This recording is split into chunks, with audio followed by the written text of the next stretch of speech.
আমি খুব চিৎকার করে কথা বলতে পারবো না, হাত নামান। ডাক্তারের নিষেধ আছে, এই চোখে সেলাই কাটা হয় নাই, এই জন্য এখানে টান পড়তেছে, এই জন্য আমি খুব জোরে ভলিউমে বলবো না, আপনারা একটু সাড়া দিবেন। আমার গাড়ি যখন অ্যাক্সিডেন্ট হয়েছে, পেছন থেকে 100 মাইল বেগে এসে বাড়ি মারলো।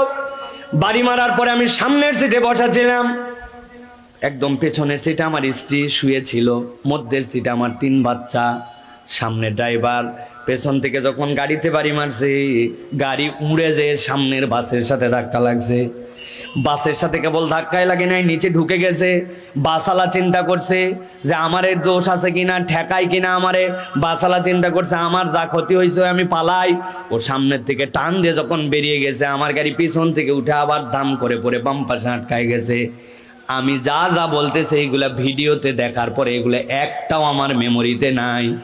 আমার যখন জ্ঞান ফিরছে, আমি জ্ঞান ফেরার পরে সামনে তাকাচ্ছি, আমি আর কিচ্ছু দেখতে পাই না, আমার 2 চোখের জ্যোতি চলে গেছে, আমি অন্ধ হয়ে গেছি। আমি চিন্তা করতেছি আমাকে তো উঠতে হবে। পেছন থেকে আমার ওয়াইফের কথা শুনতে পাচ্ছি, 2 মেয়েকে খুঁজে পাইছে, 1 মেয়েকে তো পাই না। এটা আমার প্রথম শোনা, কিন্তু আমি ওঠার পরে আলহামদুলিল্লাহ বলছি। বলার পরে যখন ডান পাশ থেকে চোখটা এরকম করে টান দিয়েছি, চোখের মধ্যে এসে একটা কাঁচ ঢুকে আছে, রক্ত দিয়ে নাক আর চোখ দিয়ে ভরা। আস্তে করে টান যখন দিছে, মাথার থেকেও মাথা কেটে গেছে। কেটে যাওয়ার পরে চোখটা যখন একটু ফাঁকা হয়েছে, 30-40 সেকেন্ড পরে আবার চোখের দৃষ্টি ফেরত পাইছি। বুঝে থাকলে বলেন, রিজিক মানে কেবল খ্যাত মনে করলাম, রিজিক মানে কেবল মনে করলাম আবাদের ফসল। আল্লাহ যদি এই দৃষ্টি কেড়ে নেন, এই দৃষ্টি ফেরত দেওয়ার কারো ক্ষমতা আছে। আমি সাইফুল্লাহ যেভাবে কৃতজ্ঞ হই, আমি আল্লাহর কাছে সারা জীবন সিজদা দিয়ে থাকি। চোখের একটু লাগছে, গায়ে একটু লাগছে, 7 দিনের মধ্যে আপনার কাছে এসে কথা বলতে পারছি। আল্লাহ বলছেন, বান্দা একটু হৃদয় দিয়ে বোঝো, ওয়ামিম্মা রাযাকনাহুম ইউনফিকুন।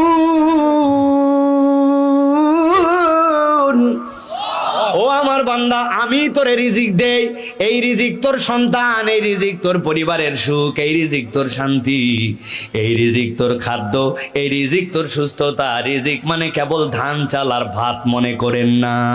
আল্লাহ বলছেন, আমার যে রিজিক দিয়েছি বান্দা, আমার রিজিক থেকে তুমি খরচ করো।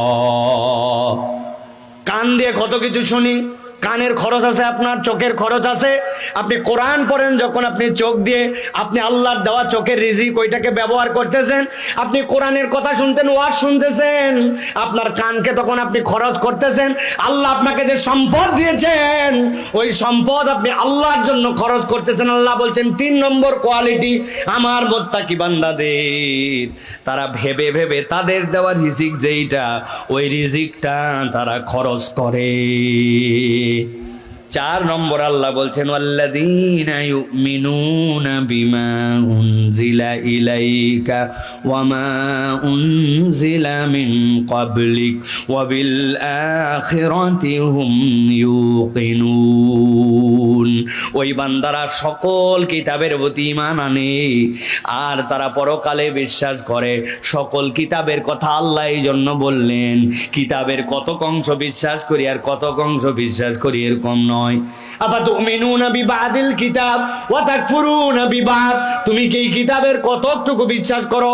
যতটুকু আমার পছন্দ হয় না। না না, আল্লাহ যতটুকু বলেছেন পুরাটুকুই আমি বিশ্বাস করি।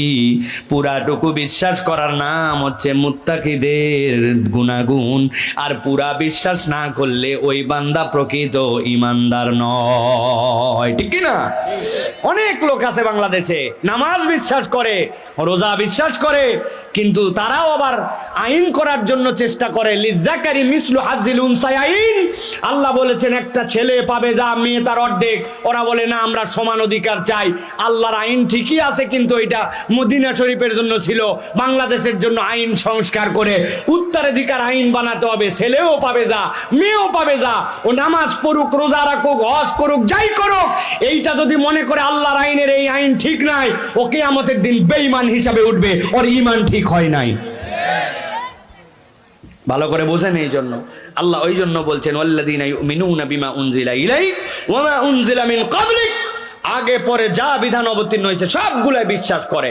তাহলে এইটা প্রাথমিক ধারণা পেলাম যে মুত্তাকিদের গুণাগুণ, মুত্তাকিদের ক্রাইটেরিয়ায় যদি আমাকে না মানতে হয় তাহলে আমাকে গায়েবে বিশ্বাস করতে হবে, সালাতপন্থী হতে হবে, রিজিক খরচ করতে হবে, আল্লাহ কর্তৃক নাজিলকৃত সকল কিতাবের প্রতি পূর্ণ বিশ্বাস রাখতে হবে, আর পরকালের প্রতি ঈমান রাখতে হবে।